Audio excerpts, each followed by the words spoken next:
À l'approche des fêtes de Noël, j'avais envie de mettre un focus sur une société qui vous propose de vous amuser et pourquoi pas d'offrir de beaux jeux à vos enfants, vos petits-enfants ou pourquoi pas vos grands-enfants.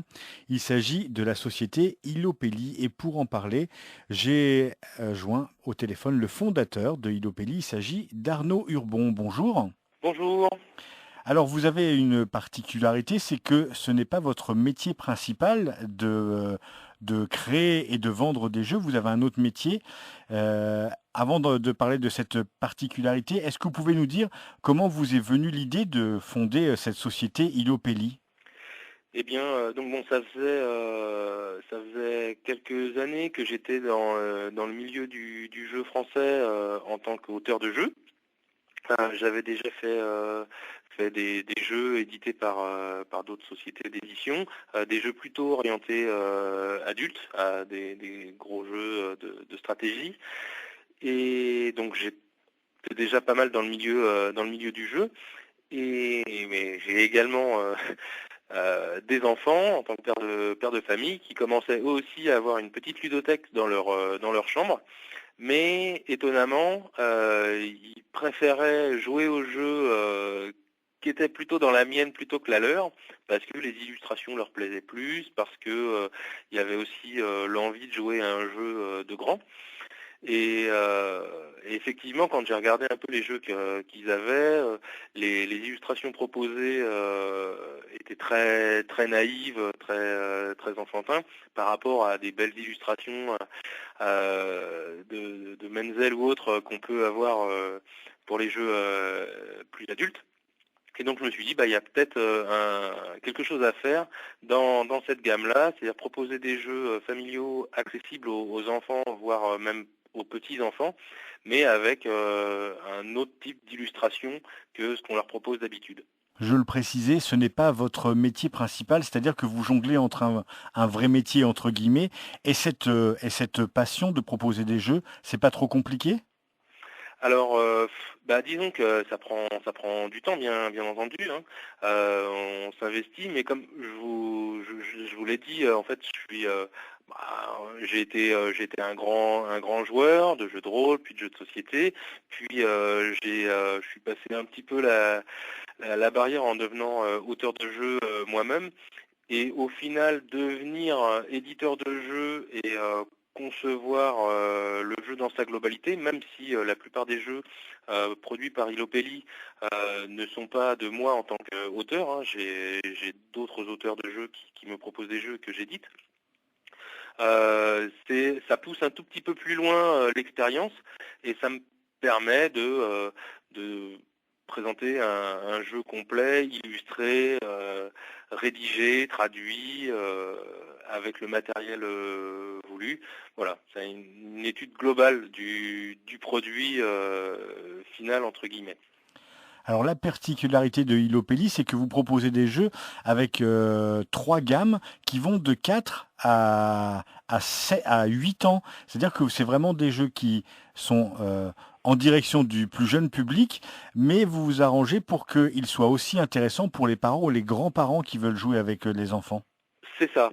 C'est ça. C'est-à-dire que la toute première gamme, c'était effectivement très axé sur les enfants et les enfants en bas âge, avec une double lecture de la règle, ce qui permettait de proposer aux adultes un challenge intellectuel suffisant pour que le jeu soit intéressant.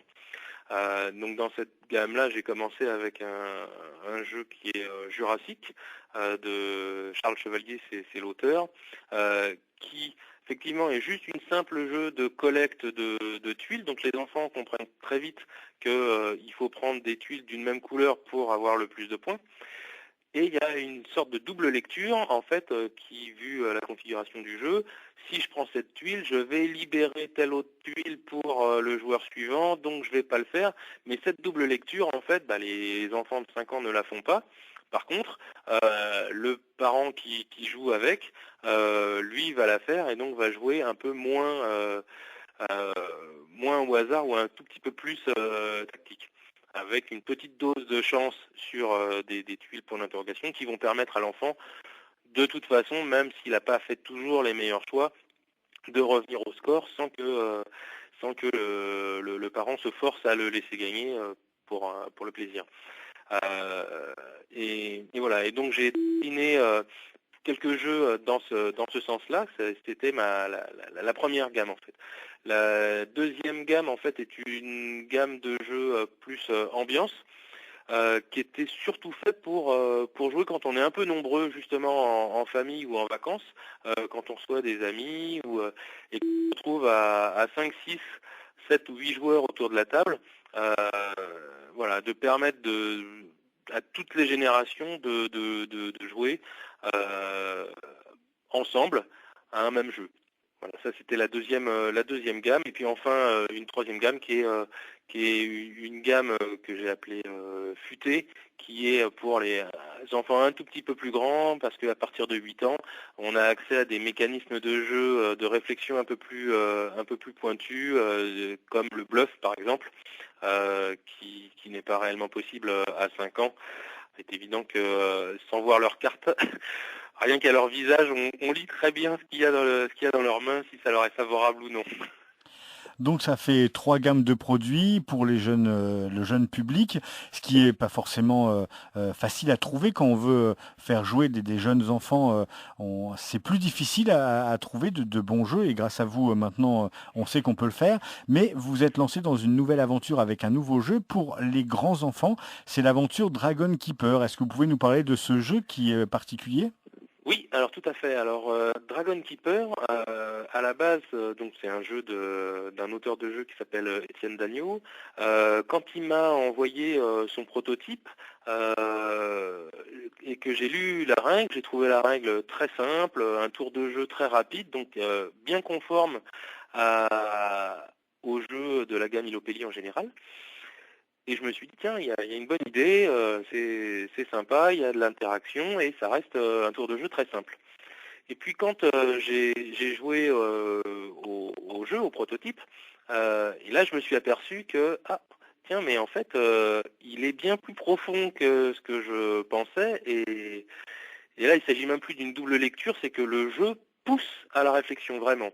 Et donc du coup, ça en faisait un jeu pas pour trop jeunes malgré tout, parce qu'ils n'y auraient pas trouvé leur compte. Et puis au fil du développement, voilà, on en a fait un jeu effectivement pour plus grand. Plus stratégique, plus tactique.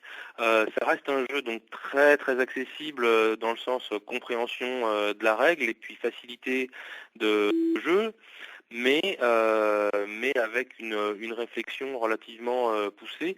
Voilà, on n'est pas dans un jeu d'échecs, mais disons que ça tire vers là, quoi.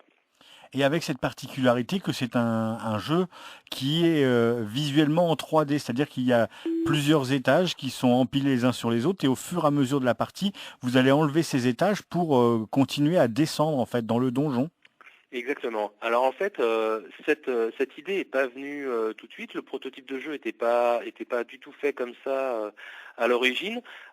C'était un jeu qu'on jouait en 3 manches et on réinstallait le plateau de jeu avec 25 tuiles, donc 5 par 5 sur le plateau. On jouait, puis on réinstallait 25 tuiles, puis on faisait. Et puis en réfléchissant et en travaillant sur le thème de jeu, lorsqu'on est arrivé sur ce thème-là de jouer un petit peu les méchants en se mettant au service du dragon et en luttant contre les aventuriers qui sont les tuiles elles-mêmes, eh bien on s'est dit, bah, si on est dans un donjon, pourquoi pas, au lieu de réinstaller le plateau 3 fois, eh bien mettre les 3 plateaux les uns au-dessus des autres, et puis bah, voilà, on descend progressivement dans le donjon d'étage en étage. Et c'est comme ça que s'est monté l'aspect 3D du jeu. Bon, après, il a fallu trouver quelques petites astuces pour pouvoir le faire de façon esthétique et pas cher. Voilà. C'est un jeu qui est disponible déjà ou qui sera disponible? Alors le jeu n'est pas encore disponible. Le jeu sera disponible en boutique pour tout le monde au mois de janvier. Et vous pouvez nous annoncer le prix de ce jeu à peu près? Oui, le prix public conseillé pour le jeu est d'environ 30 euros.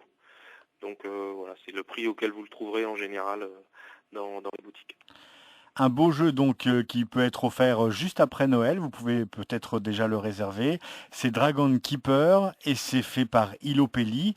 On était en compagnie d'Arnaud Urbon qui est donc le fondateur de Ilopelli, un site internet pour retrouver toute la gamme de jeux si vous voulez faire jouer les plus jeunes, 4-5 ans, 7-8 ans. C'est tout simplement le www.ilopelli.com, ilopeli.com, ilopelli.com. Arnaud Urbon, merci. Ben, merci à vous.